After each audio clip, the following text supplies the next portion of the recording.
Welcome to the show. It's time to dive in. Talking sports with Evan. Let the fun begin. From the Brewers to the Packers, we cover it all. Wisconsin pride, we stand tall. The baggers on the field making history. With every touchdown, it's a victory. From Camp Randall to the court, we cheer loud. Wisconsin sports, we make our state proud. Feel the energy, the passion in the air. Join the conversation, we got stories to share. From the Bucks' big wins to the Brewers' great plays, we'll keep you entertained through all the game day. Sports with Evan, it's where we belong. Wisconsin's heart, it beats strong. Good evening and welcome to Talking Sports with Evan. I'm Evan with Hatlison, and it's another Packer season ends in a dud edition of Talking Sports with Evan as the Packers fell to the Chicago Bears in the wild card round 31-27, their third straight year as a 7th seed and their second straight year bowing out after the first round. Lots to digest, lots to consider, lots to talk about, lots to try to figure out what the hell happened. And it's been about a week. Tomorrow will be officially a week. Had my chance to process my thoughts a little bit better and my opinions a little bit better. My opinions that ultimately I know nobody asked for, but at the end of the day, something went wrong with the Packers and the Bears, and it's time for me to kind of digest this a little bit and go into detail about what happened and where the Packers go from here. A lot of rumors, a lot of speculation on what's going to happen with Matt LaFleur. I have a couple questions or a couple comments regarding that I'd like to add, and think that maybe Matt LaFleur shouldn't be the one that we are putting more of the blame to.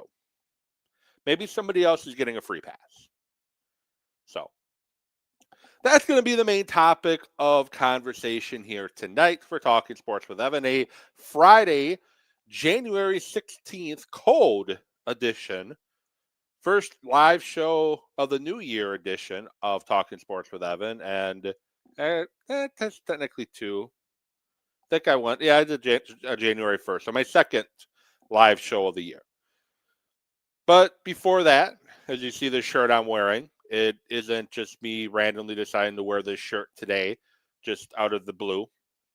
1 year ago tonight, or 1 year ago today, I had Kevin Holden on this show. So yeah, 1 year ago tonight, I had Kevin Holden, former sports director at CBS 58, now out in North Carolina, sports director for their CBS affiliate, to talk about his thoughts and get his reaction to the unfortunate passing of Bob Uecker.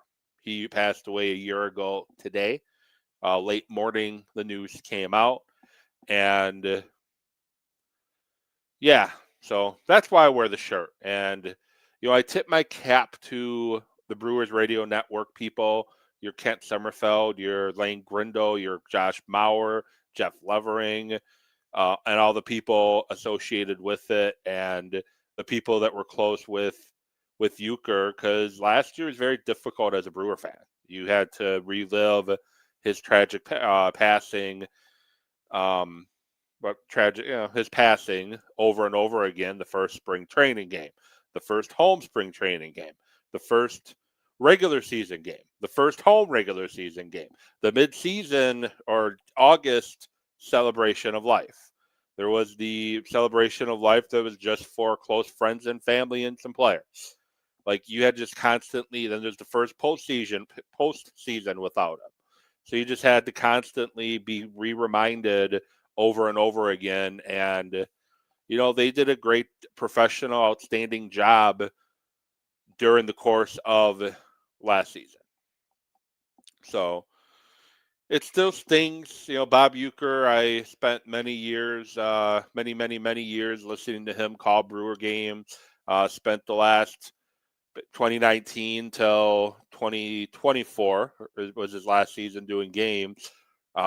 being a behind-the-scenes producer for the flagship station for the Brewers, cutting highlights. So I heard pretty much a ton of Bob Uecker calls. Now he got less and less by 2024, but I heard tons of calls from him repeatedly. And, last season for Brewer baseball just wasn't the same without him.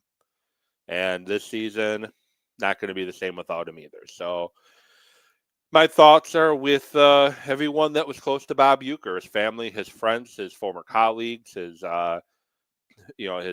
whoever he was close with. So now to get to the meat and potatoes of Talking Sports with Evan, you can find us on X at Evan with Sports. You can find us on Facebook and YouTube, Talking Sports with Evan, or you can scan the QR code in the corner of the page, and that will take you to Spotify so you can listen to every past show so you don't have to look at this ugly mug for 30 to 40 minutes on a weekly basis. You can just scan that QR code, follow the page of the podcast, and you can listen to it instead.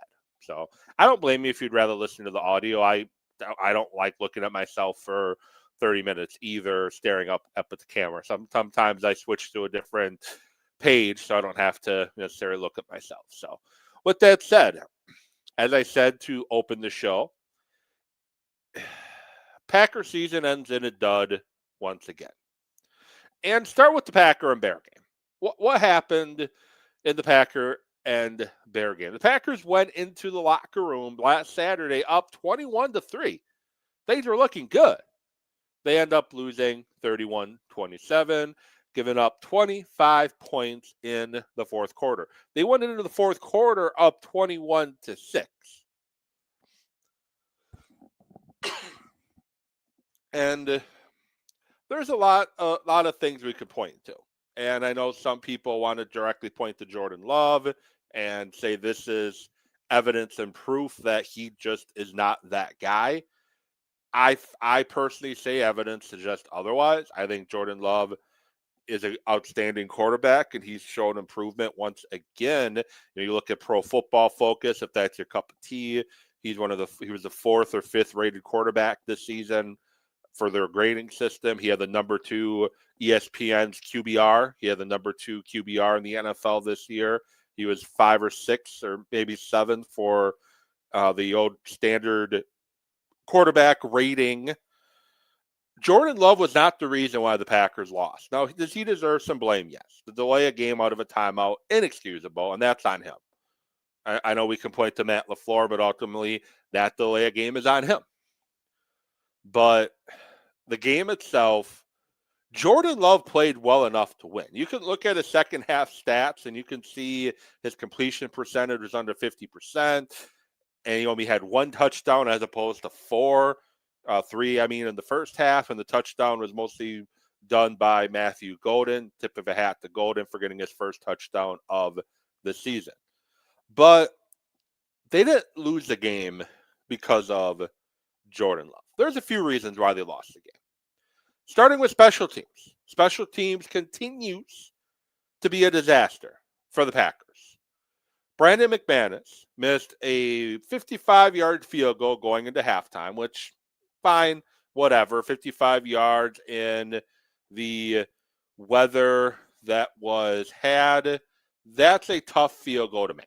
It is. It's a very tough field goal to make in Chicago in the weather conditions that they had. But still, he's a professional. He has to make that kick. He then missed an extra point. Packers score a touchdown in the fourth quarter. That touchdown catch and run by Matthew Golden I mentioned missed the extra point. Instead of being a 10-point game, it was now a 9-point game. That left that door open just a little bit for Chicago. Then he had a chance to make it a 6-point game. It's a 3-point game at the moment. He has a chance to make it a 6-point game with a 44-yard field goal, and he missed. He missed. So that's 7 points right there. 7 points. 7 points that if you add those 7 points or even those 4 points, your tied game, and you need a field goal to win at the end, if you have those 7 points, guess what? The Packers still have the lead. The special teams also gave up a 50-yard punt return. That set up a field goal for the Bears to make it 21-9. So special teams, you can point directly to the Packers special teams and say that they were directly responsible for 10 points scored. 3 missed kicks and a punt return that gave them the Bears great field position, and they were able to kick a field goal to make it a 21-9 game in the fourth quarter. So again, special teams is a big problem. Matt LaFleur. It was a tale of two Matts in the first half and the second half. And that's one of the big problems with Matt LaFleur and has been with Matt LaFleur since the start of his Green Bay Packer tenure. Matt LaFleur is a winning football coach. Matt LaFleur has shown that he is a good football coach. But Matt LaFleur has yet to show that he is a good enough football coach to get you to a Super Bowl. In 7 years, we haven't seen it. He coached a tale of two halves. He was coaching, to me, to not lose in the second half. He was trying to run out the clock as quickly as possible in that game. He failed to adjust when the Bears were starting to get pressure.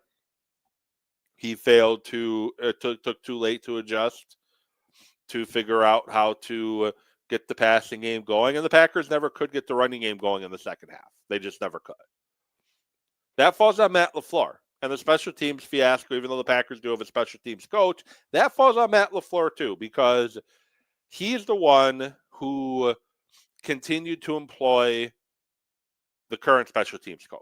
He's the one that continued to rally around Brandon McManus, even though earlier this year McManus showed that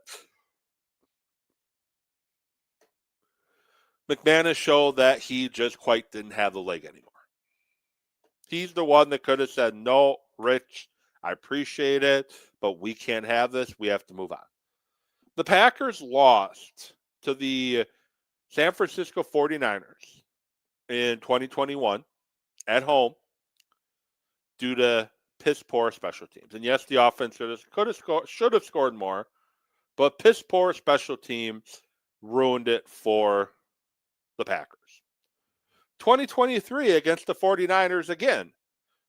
Missed field goal right before halftime. I think it was blocked field goal right before halftime, and a missed field goal in the fourth quarter. Basically screw the Packers there. The Packers with a field goal, I believe it would have became a 7-point game, meaning that if the Packers would have needed a field goal to win, I think that my math is right, but anyway, special teams screwed them up again there.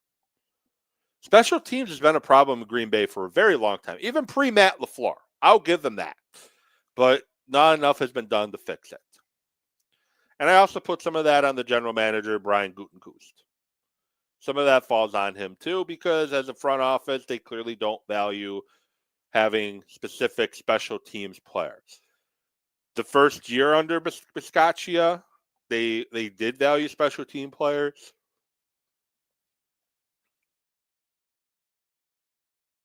At least it appeared that they valued special team players.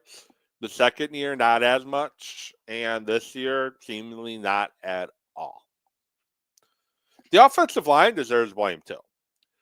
If you want to look at the real reason why Jordan Love was not as efficient in the second half as he was in the first half, look no further than the offensive line. First play from scrimmage in the second half. Very first play. Luke Musgrave running wide open. Big chunk play out of the locker room. The momentum play you want coming out of the locker room. Rasheed Walker, who played awful in a contract year, doesn't block the defensive end at all. Love has to ultimately throw it away. There's too much pressure in the second half. The offensive line was struggling to pick up stunts, struggling to pick up blitzes. They were struggling to get Jordan Love enough time to make throws because the throws were there.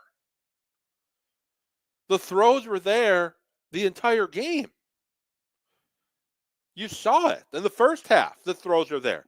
In the drive where they scored the Matthew Golden touchdown, the throws are there. The missed field goal drive, the throws were there. And the final drive of the game, the throws were there. But the problem was no protection. Rasheed Walker played awful. Belton played awful. Ryan played pretty good. Banks played awful. The only highlight, the only positive of the offensive line from Saturday was Jordan Morgan, the guy that everybody's written off as a bust. He was the only guy on the offensive line that played any good. His Pro Football Focus score, if that's what you like, was in the 80s. Exactly what you would like from him at this point. He played great. He played well. But the rest of the offensive line didn't. And then you hear Matt LaFleur talk in the post-game press conference, and then the day after,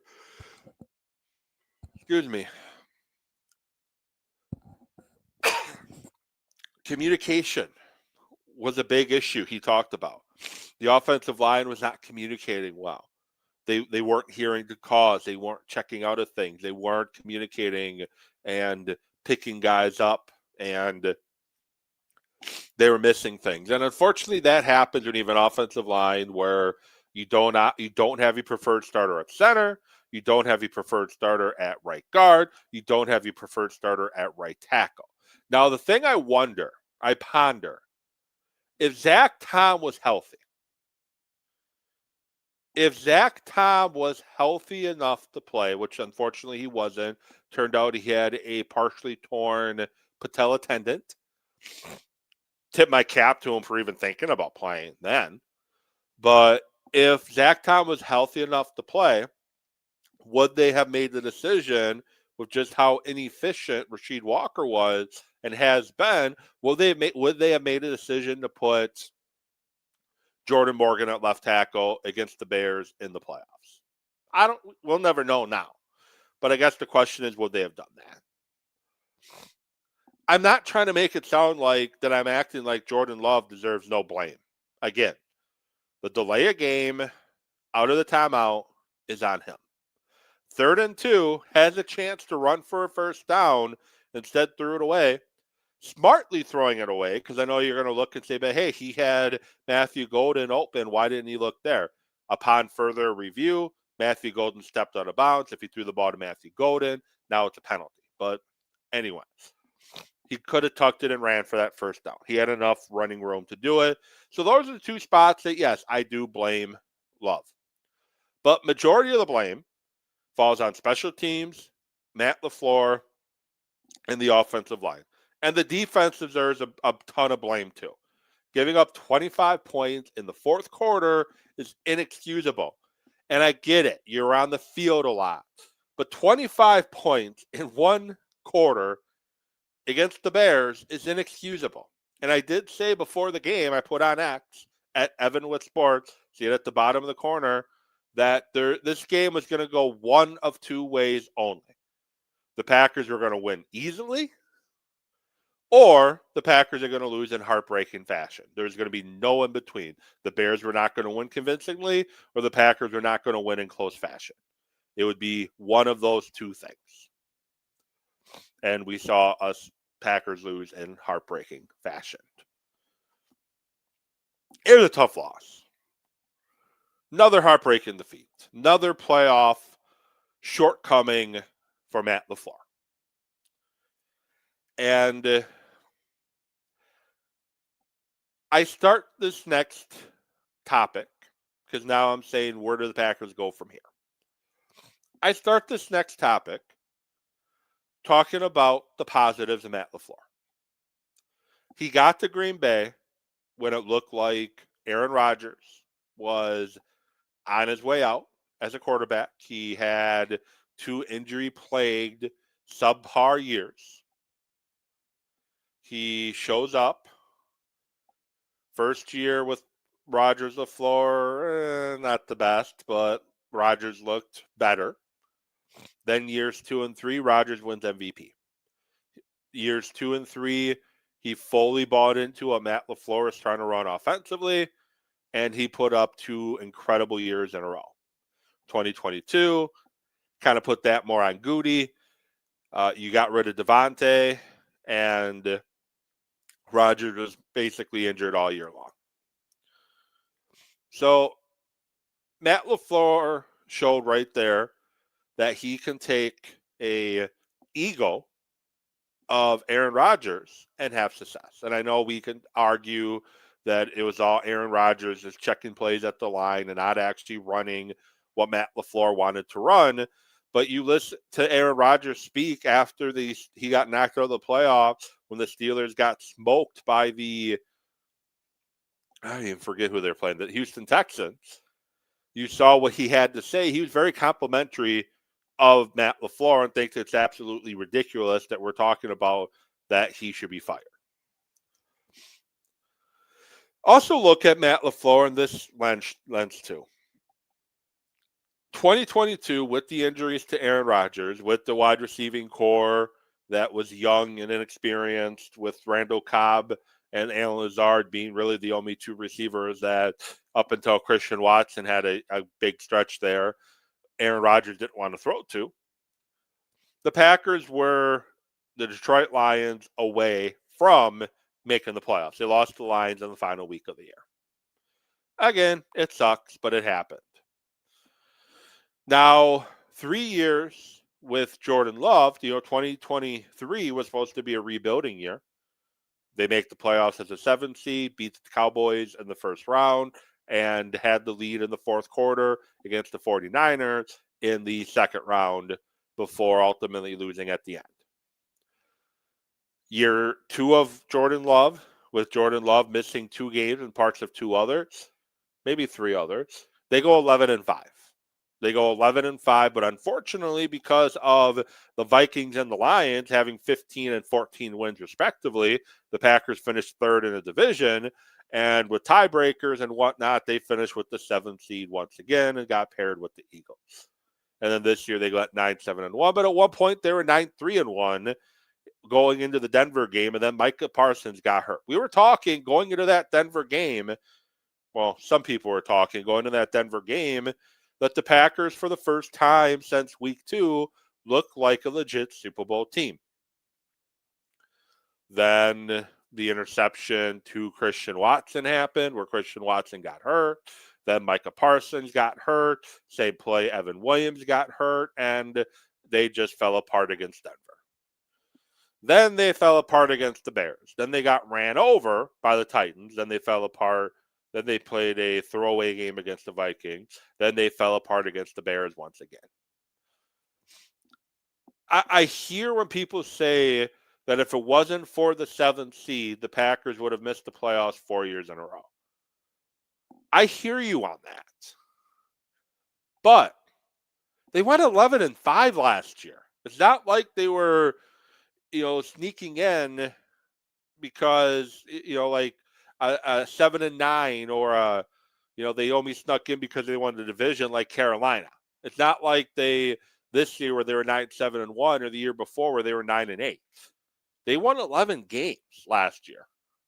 And when you win 11 games, the majority of the time you make the playoffs. Again, they just were unfortunate. They were in a division with the Lions and the Vikings, who won 15 and 14 games respectively. And those 2 made the playoffs. So, things to consider when thinking about Matt LaFleur.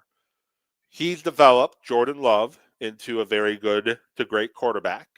Malik Willis has looked very good in his opportunities, including after only being there for about a week and a half.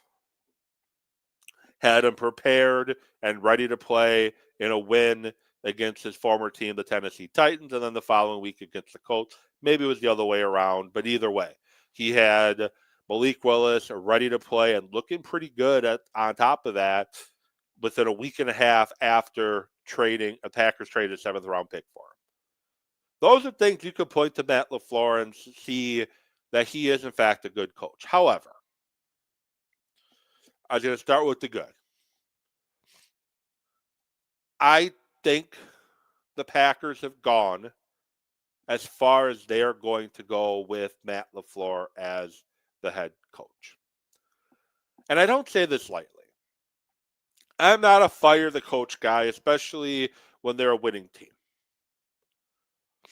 But he's been here 7 years. He makes the same mistakes with clock management, time management, timeouts management, challenges.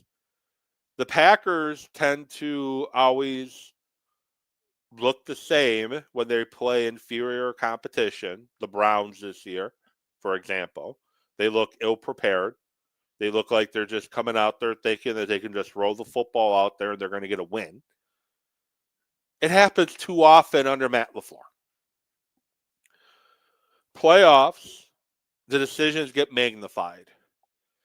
Kicking the field goal down 8 to Tampa Bay. When you have 3 timeouts, 4th and goal, 3 timeouts, 2-minute plus a 2-minute warning. So if you go for the touchdown there and you could stop, there's a good chance you're going to get the ball again. But you kick the field goal. Yes, you made a 1-score game, but you got to take a chance there for a touchdown. The decisions get maximized. And the other issue was Chicago in the second half. In the first half, the Packers are quick to the line of scrimmage. The play call is in. The huddle's breaking. They have time to get set, to look over the defense, put guys in motion, shift guys around. They have time to do these things, misdirection stuff. But in the second half, the play call is slow to get in. They're breaking the huddle with 10 to 15 seconds left in the play clock, and they're slow getting the cadence done, hence the delay of game in the fourth quarter. That falls to me on Matt LaFleur. He is the play caller. He is the head coach. He is the play caller. It's his job to get the play in to the quarterback. But you could tell things were slow. And I put that on LaFleur. I think Matt LaFleur has run his course in Green Bay.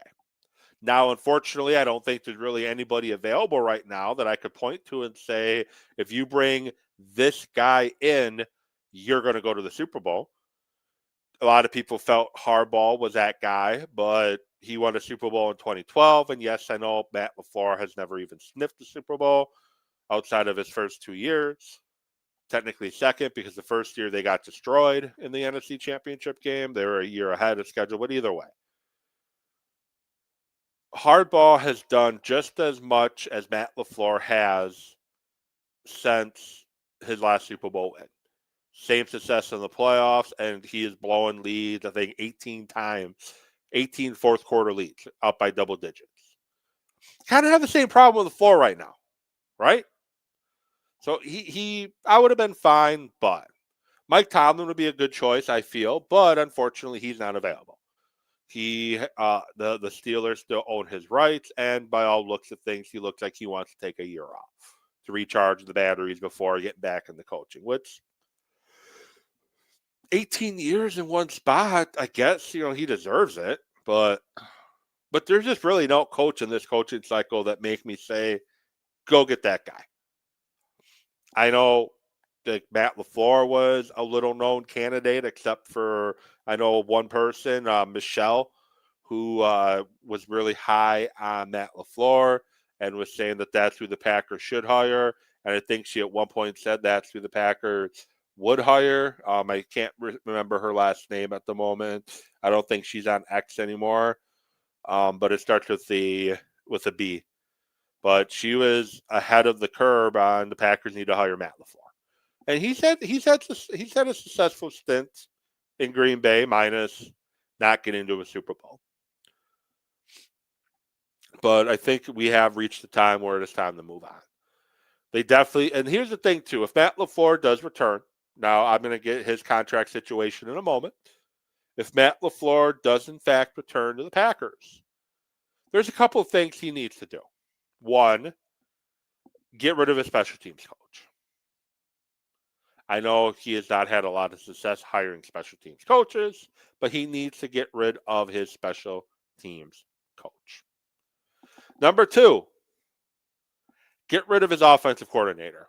Stenavich seemed like a good guy, did really well with the offensive line when he was the offensive line coach, but as the offensive coordinator, he's in over his head. It's time for him to go. If he's willing to take a demotion to go back to focusing on offensive line, great, but it's time for him to go as an offensive coordinator. Luke Butkus, offensive line coach, time to go. The offensive line has regressed since Stenavich has become the offensive coordinator. And I get it, Stenavich still does work with the offensive line, but he doesn't get the opportunities to work with them as much as he should. And I like the promoting of Stenavich to offensive coordinator because I thought there'd be a possibility he was still going to be doing most of the work with the offensive line, but however, it has not looked that way. Wide receivers coach, bye, see ya. Vrabel, passing game coordinator, see ya. Vrabel was the wide receivers coach. The wide receivers coach now was the assistant offensive line coach. You have a very young group. You drafted a first-round pick at wide receiver, Matthew Golden. None of the receivers that they've drafted, other than Christian Watson and Romeo Doubs, like Jaden Reeds has his struggles. I know with injury too. Wicks has been inconsistent. Like, none of the receivers took the jump that we were hoping they were going to make outside of Christian Watson. Matthew Golden was slow to start, and I don't know why they didn't include him in the passing game sooner, but he took longer to develop than he should have. You have a wide receivers coach that, in my opinion, is in over his head. Bring in a wide receivers coach that knows what the hell he's doing. Unfortunately, the guy I would like is now the head football coach, I think, in one of those 8,000 Florida schools, and Brian Hartline. He's produced NFL talent hands over fist when he was wide receivers coach at Ohio State. That's who I would have liked to be the wide receivers coach, but he's a head coach in college football now. I don't think he'll come to the NFL to be a position coach, but it is what it is. The point I'm making, the Packers need to make some changes on the coaching staff. You have an offensive staff that, for the most part, has been together since Matt LaFleur got there. The running backs coach, keep. The tight ends coach, keep. But everybody else, it's time to bring in new voices, new blood, new ideas, and get some people that can help Matt LaFleur. His first 3 years as the head coach, he had Nathaniel Hackett as his offensive coordinator. And yes, I know Nathaniel Hackett bombed out big time. Bombed out big time as a head coach. Bombed out big time as a play caller. But when he was there to be in the room with Matt LaFleur, the game plan, to get ready in the red zone, to have second half adjustments, the Packers looked really good. He needs somebody that's not just a great idea, Coach LaFleur. Great idea, Matt. Yeah, that sounds great, Matt. He needs guys that can challenge him. And I get he's the head coach. He's the boss. But you need coaches that can challenge you to think about new ideas.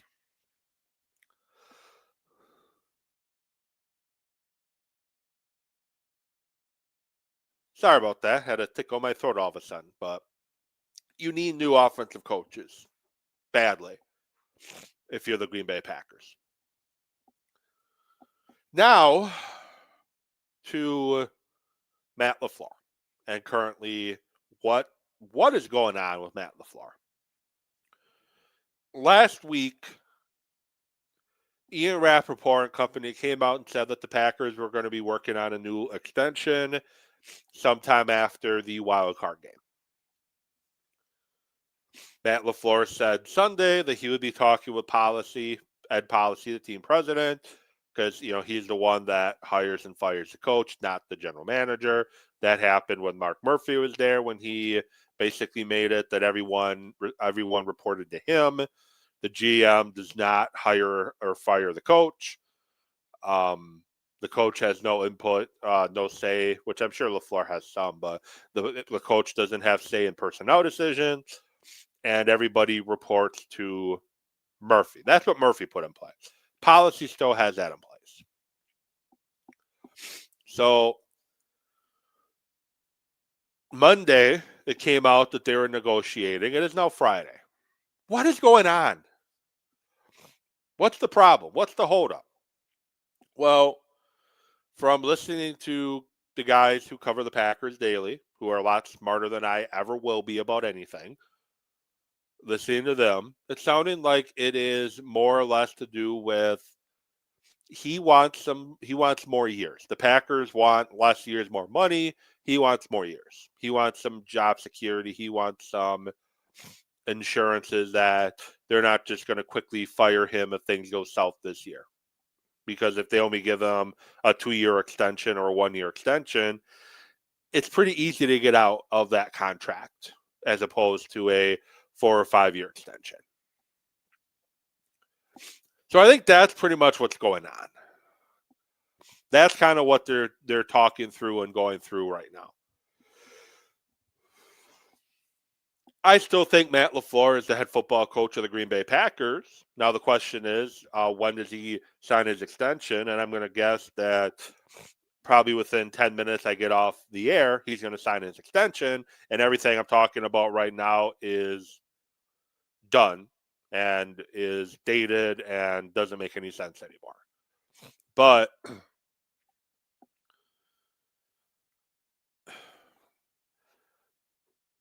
I don't know what the Packers do if Matt LaFleur decides, you know what, I don't want to be here anymore. They could trade him. There are a number of openings in the NFL right now. The Miami Dolphins just hired a Packer front office guy to be their general manager. Maybe he decides he wants Matt LaFleur. The Ravens' job is still open. The only job that's been filled is and that hasn't even been filled yet because Harbaugh hasn't signed the contract yet, is New York. That's the only job that we assume that Harbaugh is going to be the next head coach. All the other jobs are open. So, yes, the Packers could trade Matt LaFleur for a draft pick. And I don't blame Matt LaFleur for wanting some assurances in the length of the deal. Do I agree with it? No, but I don't blame him. But what will the Packers do if they decide they're just not going to get an extension done? Do they force him to be a lame duck coach? Is that what they do? Do they force him to be a lame duck coach? Ad policy doesn't like lame duck coaches. He's still in the contract for a year. Do they fire him and not get any compensation, or do they trade him? Now, if they do, what options do the Packers have? Who's available that can come in and take the Packer head coaching job? Well, there's, Kevin Stefanski. He went 45-56 in Cleveland, but it was Cleveland. He went 11-5 his first year. And 2003, they went 11-6, and now they are not very good, but it's not all on him. He got stuck with the quarterback that's been injured more than he's played, and he's been stuck with Deshaun Watson and others. Robert Saleh didn't have a great tenure at the Jets, but he does have a better offense already in place, so he would just have to hire an offensive coordinator, and he's shown that he has a very good defensive mind as a coordinator. Maybe he gets the shot, but hey, he is Matt LaFleur's best friend, so would he really take that job? They can always give it to Jeff Hafley, but the thing that makes it very hard for me just giving the job to Jeff Hafley is 25 points scored in the fourth quarter. I get talent was a problem, but when Micah Parsons went down, Jeff Hafley had no answers at all. That's concerning to me. Anthony Campanelli, 43-year-old. He was a linebackers coach last year, defensive coordinator in Jacksonville now. They finished 8th in points allowed, 1st in rushing defense, 6th in yards allowed per pass, and 3rd in red zone. Campanelli, again, it's going to fall on who's he going to hire as his offensive coordinator. That's going to be key because Jordan Love is your guy. He is the quarterback. Combination of his contract and then his play, he is your quarterback for at least the next 2 years, if not longer. I say 2 years because after 2 years, my guess is they're going to either A, renegotiate the contract, or B, try to get out of it, depending on which direction Jordan Love goes. It's going to be who's he going to hire as his coordinator. You have Clint Kubiak. He is the Seahawks offensive coordinator. He's a hot name that's been being thrown around. Kind of help the offensive issue. And, hey, he's a guy that knows the McVay-Shanahan offense. And then Jesse Minter, defensive coordinator for the Chargers, he's another option that you can hire. And Nathan Shiohas, he is the passing game coordinator for the Rams. And his name has been red hot lately, too, for both coordinator spots and head coaching spots. But he's a young guy. He is 35. So I don't know if that's who you really want to be the head coach. But my guess is by the time I bring you in my next show next week, the Packers will have a new head coach. Not a new head coach, sorry. They will have a head coach decision made. That will be Matt LaFleur. And then finally, we keep hearing about how Matt LaFleur should be on the hot seat if he's brought back. Keep hearing about how LaFleur should be fired. But there's one guy that seems to be dodging the bullets, and that is general manager Brian Gutekunst. And I think the only reason why he's kind of dodged those bullets is the trade of Micah Parsons. But he's the guy. He is the guy who decided that Carrington Valentine, a former 7th-round pick, and Keyshawn Nixon, a former special team specialist, were good enough to be your 1 and 2 corners, and that you did not need to improve depth. All you had to do is bring Bo Melton over to corner, who never actually played corner this year. Bring him over, and your cornerback room is A-okay. We're good.